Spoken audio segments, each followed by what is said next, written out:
Have you wondered what has happened to the winners of the most popular quiz show, which was called Kaun Banega Crorepati, the equivalent of Who Wants to Be a Millionaire in the US? The winning amount was ranging from rupees 1 crore to rupees 7 crores. What's happened to them? In 5 years, they should have normally doubled that money through proper investments, smart investments. What happened to them? I tried to find and research on these guys and what they're doing today. Surprisingly, there's very little on the net on them. I found an article which said most of them have struggled to retain that money, and of course, very few have grown. I've started following individual guys who had won this, and there was this guy who said that after I won, I'm actually going through the worst years of my life. And he's gone back to doing what he was doing earlier, which is he was a teacher in a village. There's another a couple of enterprising guys who invested in, I think, cafes and lost quite a bit of money there. It's thought provoking to think that when you get this lump sum money suddenly and you're not prepared on how to manage money, it's so difficult to retain and grow them. In all probability, you would go through an emotional turmoil, and what we hear now is probably what happens. That led me to think, is there a certain mental preparedness that one should have to have money and grow it? Here are some of my thoughts on that. Let's jump in a minute. 3, 2, 1. Let's go. I want to talk about 5 points which, in my mind, impact the way you interact with money. And this comes from observing a couple of communities in India. You will know whom I'm referring to, who are naturally very good with money. These guys, as they grow up, they talk a different language. They talk a language of money. They're very comfortable with this. Most of their youngsters don't go and join jobs. They get into business.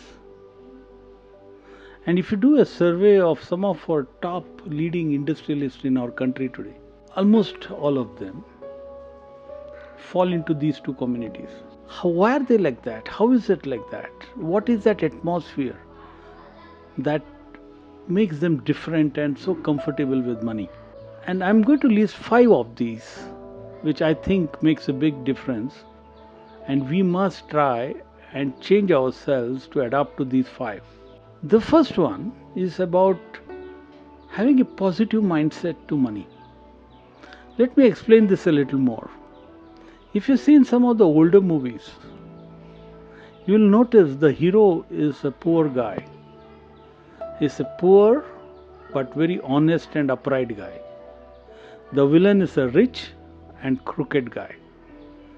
This stereotype that the Hindi movies have put on us, movie after movie, the guy is poor but is so upright, that's the right thing to be. That's the glamorous thing to be. Rich and money is a bad thing. It makes you do bad things in life. It makes you a bad person. Poverty is glamorized. Poverty is shown larger than life.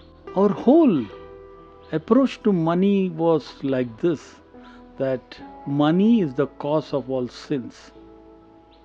Now, is that true? Money does not cause you to do bad things. Money just exaggerates what you basically are. If you are a good person, you will be a rich, good man. And if you're basically a mean, evil guy, when you suddenly get a lot of money, you just become more open about your evilness. And you are openly a bad rich guy. We need to develop a positive mindset towards money. We need to be friends with money. We need to understand that money is not the goal.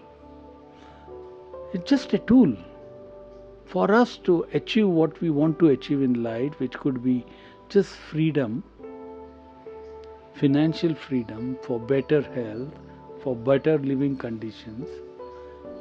Money is a tool to achieve all that. It's not a bad thing. It's like any tool. The second thing is about knowledge about growing money, or how do you handle money. Almost 90% of the people in India are financially illiterate. It's so important for us to get financial education in schools and colleges. We don't teach them.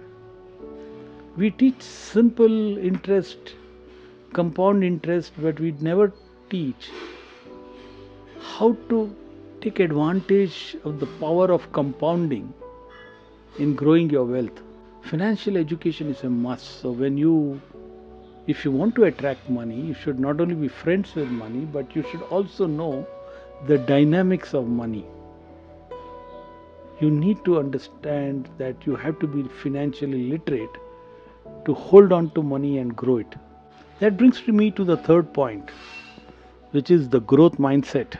The growth mindset is about believing that your circumstances can change and you can grow in life. In my coaching, I meet so many people who believe that that's their fate.